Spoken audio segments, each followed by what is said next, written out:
కార్పొరేషన్ల చైర్మన్లు, కార్యక్రమంలో పాల్పంచుకుంటున్న అన్నదమ్ములకు, అక్క చెల్లెళ్లకు, పాత్రికేయ మిత్రులకు అందరూ డాక్టర్ సాహెబ్ 133వ జయంతి ఉత్సవ శుభాకాంక్షలు తెలియజేస్తా ఉన్నాం.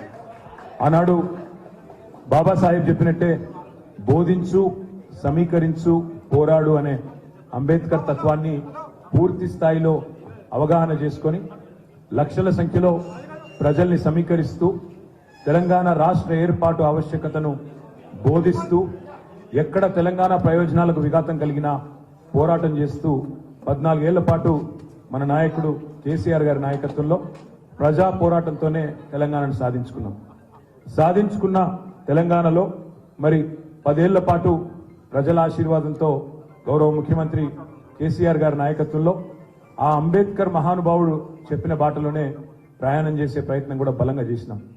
స్వేచ్ఛ కంటే సమానత్వం ముఖ్యమని అంబేద్కర్ గారు ఏదైతే ప్రవచించినారో దానికి అనుగుణంగానే మరి విద్యతోనే వికాసం వస్తుంది, వికాసం వల్లనే అల్టిమేట్ గా ప్రగతి వస్తుంది, ప్రగతితోనే సమానత్వం వస్తుందనే ఆలోచన అంబేద్కర్ ధార ఏదైతే ఉన్నదో దానికి అనుగుణంగానే 1022 గురుకుల పాఠశాలలు పెట్టుకున్నా, అదేవిధంగా 1005 జూనియర్ కాలేజీలు పెట్టుకున్నా, 88 డిగ్రీ కాలేజీలు పెట్టుకున్నా, ఎస్సీ, ఎస్టీ, బీసీ, మైనారిటీ, అదేవిధంగా అగ్రవర్ణాల్లో ఉండే పేదల కోసం కూడా మరి విద్యతోనే సమానత్వం వస్తుందనే అంబేద్కర్ ఆలోచన ధార నుంచే కేసీఆర్ గారు కూడా 1022 గురుకుల పాఠశాలలు పెట్టిన మరి పరిస్థితి కూడా మనందరికీ తెలుసు. ఈరోజు గర్వంగా చెప్పవచ్చు, తెలంగాణలో కేసీఆర్ గారి నాయకత్వంలో ఈ 1022 గురుకుల అద్భుతమైన ఆశాకిరణాల భవిష్యత్తుకు సంబంధించి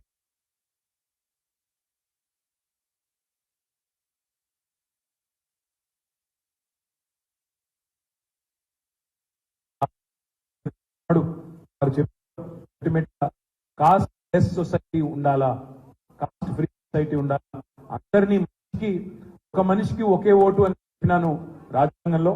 కానీ ఒక మనిషికి ఒకే విలువ ఇచ్చే సమాన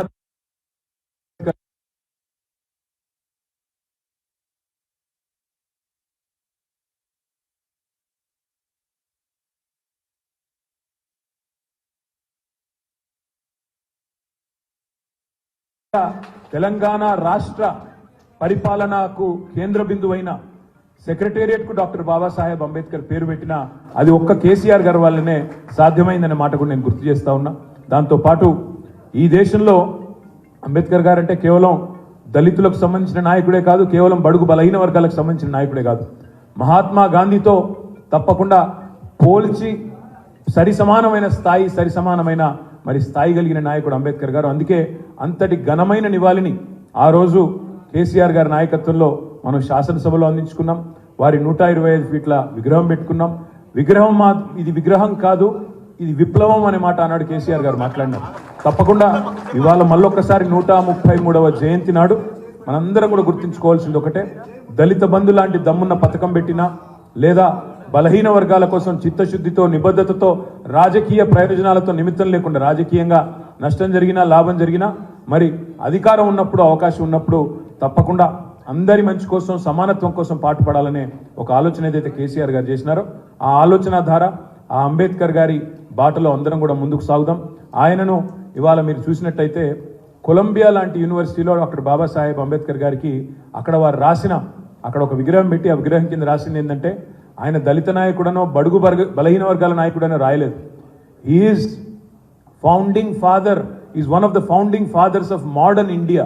అంటే ఆధునిక భారతానికి మరి బీజం వేసిన ఒక జాతిపిత లాంటి నాయకుడు, ఒక ఆనాటి ఫౌండింగ్ ఫాదర్స్ లో ఆయన కూడా ఒకరని ప్రపంచమే గుర్తించే పరిస్థితి.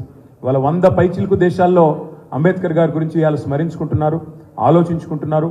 మన దేశంలో కూడా ముఖ్యంగా ఈ రోజున్న పరిస్థితుల్లో ఆయన చెప్పిన ఒక గొప్ప మాటను గుర్తు చేసుకోవాల్సిన బాధ్యత మన మీద ఉన్నది.